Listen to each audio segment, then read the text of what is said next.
Hello, sweet friends. Welcome back. Sorry, there hasn't been a video in a few days. There's been some things going on, and we had spring break. So apologies for not making a video about things yesterday. So I'm going to try to get you caught up today and give you a few extra things if you want to watch them. So anyways, I'm so happy to be back and see you guys. All right, so let's talk a little bit about your packet that I brought to your house on Monday, because Monday was technically a no school day. Okay, so the first thing that you got was a section that was clipped together in the front. So let's walk through that really quickly. So the first one, it just talks to your mom and dad, or if mom and dad are watching, it talks to you kind of about how things are going to go from now on. So just make sure you read that letter, because some people wanted more sheets, some people wanted more activities. So I'm going to try every week to kind of incorporate both. Some families really like the paper stories, some really want the books, so I'm going to try to alternate those the best I can. So make sure you look at your child's report card and work on anything there that looks like there might be a slight deficit on, and work on those. After that little letter, there is a clipped section that says every day. So this is something that you can work on every day. So for the next 3 to 4 weeks, our writing unit is going to be letter writing. So learning how to write a letter and then practicing it over and over again. You have a new class directory, lots of family friends right now that you cannot see. We had one friend in our class already write the whole class letters and send them, which was amazing. So, work on that. But in here, there's a little letter about it. And then the first sheet, I will do a separate video kind of walking, if you want your child to watch, kind of walking them through the first letter. But the first letter looks kind of like this, and it has labels, so you can talk to your child through the parts of a letter, so that way they kind of get the idea of why certain things go where they belong. The other thing after that is a letter for each day, because typically at school, the average kid writes about half a letter to a full letter every day when we're at school. So I put letters for each day. If they need to carry over into the next day, that's fine too. If they are a letter writing machine, just give them some paper and let them write letters. Mail them if you want. They can write letters to people in their house, and they can slide them under doors, things like that. But we are looking for a little bit of content, not just, hi, how are you?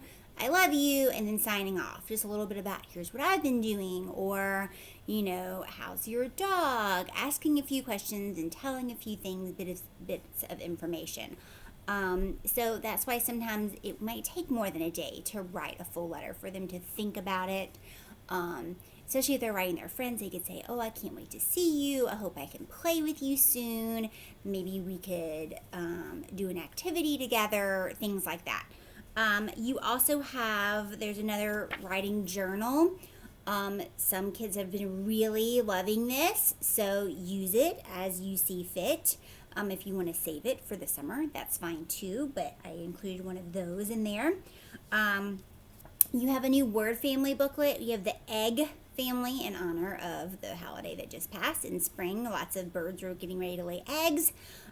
So you read the list the first day. You can circle the EG, underline the EG, whatever. After that, each day would be another page, always reading. As you see, there's not as many words on this one.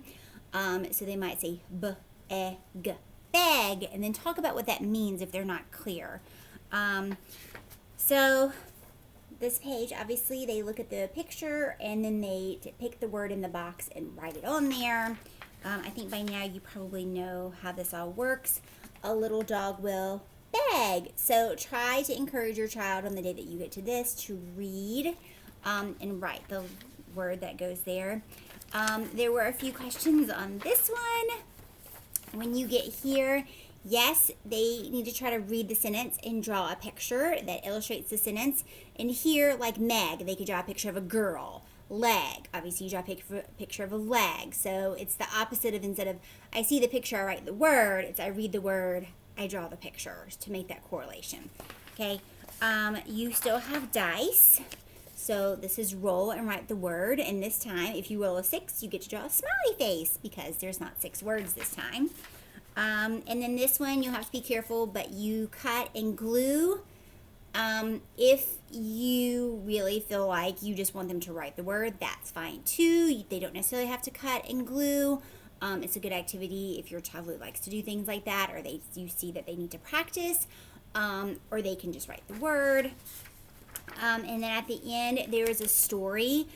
Typically, when we get to this part, they go through and they have to find all the words that we've been working on. So they would look for all the egg words. They would like circle, highlight, underline, Meg and leg and peg and egg and find those words, right?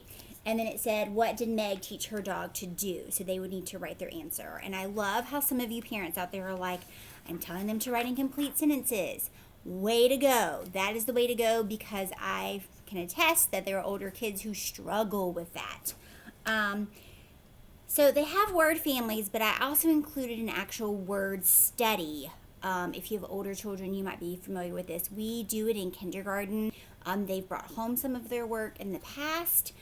This is where your child left off. So this is going to be a little different depending on where your child was in their word study. There is a stapled letter that talks about word study and things to do with it. I also tried to make, it's kind of like, it describes every activity, and then on the last page, there's like a choice grid, and so they can make their choice as to what they would like to do, and then they can kind of check it off, make a dot, make an X, what have you. So all that is there, and then their word study sheet. This one happens to be S, T, and ST. I meant to put a key in for parents, and it just dawned on me that I did not. So if you are struggling with a certain picture, please let me know. So like this one is stir, stamp, tire, stump, stem, stick. This is stop, top. This is sting, 6, tie. You kind of get the idea. So usually at school on the first day, what we do is we go through the pictures or the words, depending on what's on your child's word study, and we talk about it, and we really enunciate that first sound, blend, whatever they're working on. If they're working on silent E, looking for that spelling pattern between short and long vowels. And then cut them apart, and then with assistance, sorting them under the these at the top. These are called headers, right? So they always go at the top of the sort unless you're doing something called a blind sort, which is in the directions. You can do another day. But looking at this kind of helps as a guide for your child to figure out. So if I have stick, I'm going to say or stick. Oh, that's ST. So I'm going to put that under my ST header, right? For top, that's going to go like tent. It's going to go under T. And so you sort together, or they can sort, and then you can check, or an older brother or sister can check, and talk to them about maybe some of the ones that they missed. If they got them all right, great. And then they go through and read to really hear all the words that start with T, or all the words that only start with S, or the words that only start with ST specifically for the sort I just showed you. And then from there, the next day, then you can kind of work on some of the activities. But they need to see the sort first, and they need to practice it first and understand what the pictures are. They may ask for a few days, what's this picture again? Because some of the vocabulary is going to be new for them. So just work through it. Please, please contact me if you have any questions. I know this is something very new that you have not had to do in the past, so we will work through it together. After that, there is a little note about guided reading for the rest of the school year for you to work on, or just to kind of tell you what the plan is and discuss like how important rereading is and things of that nature. So make sure you give that a look. After that, you're going to see things clipped together for each day. This time we only have 4 days. Tuesday, which was yesterday. Sorry, we're a day behind. Wednesday, Thursday, and Friday. So this is a friend's day one sticker. This is a retelling story sheet. Keep that at home. So if for some reason your child is having a really hard time retelling the story, you can break this out and tell them, okay, now tell me about the characters or the people in the story. Where did it happen? Where was the setting? What was the problem? Right? The beginning, middle, and the end. And what was the solution? So this is kind of like a visual aid to help your child walk through stories that are maybe a little bit harder to retell. As you can see, there's a book for day one for this friend. Your child may have had a paper story for yesterday, so just do the best you can with that. There was I can't talk, language arts activity book with some sight words to unjumble or unscramble. There was a teen number review. This one was the ch, sh, and th. So you had to think of check, like chick. So you would have written ch. So on and so forth. There's another 10 teen number review. So you would say 12 is 10. So you would draw 10 circles in this one and 2 in this one for 10 and 2. And then you would write about the baby birds right there. Okay? All right. So from there, you had this little letter right here. It had dates. So for science, this is a 2-week study of motion, specifically push and pull. So for the first few days in this packet, you're just going to see stuff discussing what's a push, what's a pull, what are things that I can push, what are things I can pull. Next week, there will be more experiments for your child to try out. This is a new unit for us this year. In the past, we've normally done specifically magnets, but they have changed it for us, and they want us to just study the whole of a push and a pull. So the SOLs of what your child is supposed to learn in this unit are written out, so as I can statements. So basically, at the end of these 2 weeks, your child should be able to tell you the things that are listed on this sheet. For day one, there was just a little booklet talking about what can I push. They can color it. Their job is to read it. You can read it with them. But it does have ideas, like the little boy says on the first page, color the part that makes the scooter go fast. So it's not the handlebars, obviously, it would be the wheels. So they would color the wheels to highlight that, hey, that's what causes the motion on this scooter. Color the person that is easier for me to push. So your child has to think about, they're bigger, they're heavier, so that's going to take more energy from me to get them moving, right? So they have to do that. So there is a little activity on each page in that book to get them thinking about the motion of push and how much force it takes to push certain things. Day 2 is a booklet about pull. So it's thinking of the opposite. Instead of pushing, we are pulling things back. For math, there was a few activities for you to do. One was roll a bunny. This is always a popular game when we're at school. There are directions. There is a game board. We might do a separate video for that one. We'll see how that goes. There's also the teen number match, just to see how fast visually your child can match the number partners to the sum as far as the teen numbers go. I did not cut for you, I'm so sorry, but you are in charge of cutting these out. Put them like in a little bag, hook them to these directions, break them out whenever, and play a little round and see how, it's like memory is how the game is played. So you flip over one, flip over another. How fast can you say, nope? 10 and 3, 11, no. 10 and 1, 11, yes, I have a match and I take it. So your child can play this by themselves or they can play with someone else. And there's also a dot-to-dot counting by tens. It goes beyond 100 for a little egg. Just a fun activity. So that was what I gave you for day 1, which would have been yesterday. If you did it, yay, without directions. If you didn't, hey, you can do it today. Not a big deal. Spread it out a little bit because I know a lot of you are very busy. So really fast, let's just go ahead and go through day 2. This friend has a paper story today. Your guided reading is always going to be on the top. So keep those in a good safe place. So you have your guided reading. You have another, hey, look at there. You have another language arts book. So you're looking at the picture glove. It wouldn't be slove, right? It'd be glove. So you would circle that. And then here you have to write the next 3 numbers. So what comes after 3? 4, 5, 6, 12, 13, 14, 15. Okay? And then here you're looking here like fries. So you circle the FR, right? Here you're still writing the 3 numbers that come after, and then here they're going to write a sentence or 2 about the lion. Now I will say at school I usually give them the option of I see a lion. However, if you know your child is capable of writing more than that, then encourage them to do so. Tell me, what is the lion doing? The lion is running. That's a perfectly acceptable sentence. Okay? So if they're a go-getter and they're like, hey, I want to write 2. The lion is chasing the zebra got away. Write more than 1 sentence. That's fine too. Okay?